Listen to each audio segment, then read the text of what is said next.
These three winners were arrested this week for putting a 6-year-old in a dryer at a laundromat and then turning the dryer on for several minutes, and this was as a form of punishment. They are from Texas, and they were arrested on Monday after they locked the child up into an operating dryer and refused to let the child out. Harris County deputies were reportedly called to the high-tech washateria by other people or patrons who were there, and when they arrived, the authorities found the child, who was visibly shaking and crying. When authorities tried to arrest the three people, a man reportedly fled from the scene, and the woman, pictured here in the middle, stepped in front of the deputy and shoved him when he went to arrest her. That woman was 19-year-old Life Ford, and she was arrested along with a third suspect, 18-year-old Haven Duncan, who was also carrying a loaded gun. Police eventually ended up locating the man who fled the scene, and he was 20-year-old Jacory Gill. Investigators said that the child was in the care of all three of these adults. I really just want to call them kids because that's what they're acting like. And it was said that the child became upset after losing a bag of chips.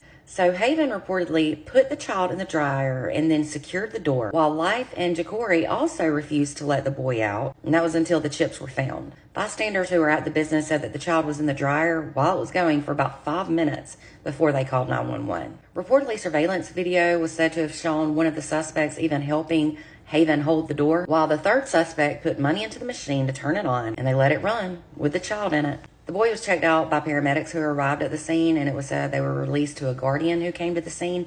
Why that child was not taken for a concussion check at the hospital, I have no clue. Haven has been charged with child endangerment. Life has been charged with interfering with the duties of a public servant, and Jacory was charged with evading on foot. Now listen to this. Life and Jacory's bonds were set at $100. That's it. Haven was given a $75,000 bond. Now, can somebody tell me why all three of them were not charged with child ABUSC? This is absurd. Honestly, they all should have been charged with child ABUSC, and they all should have been given higher bonds. Definitely over $100. I don't understand how people can be so dumb. I don't like using that word, but that's exactly what these three fools are. They will absolutely hurt a child again. There is no doubt in my mind. Let me know what you think in the comments, and for more true crime, be sure to give me a follow.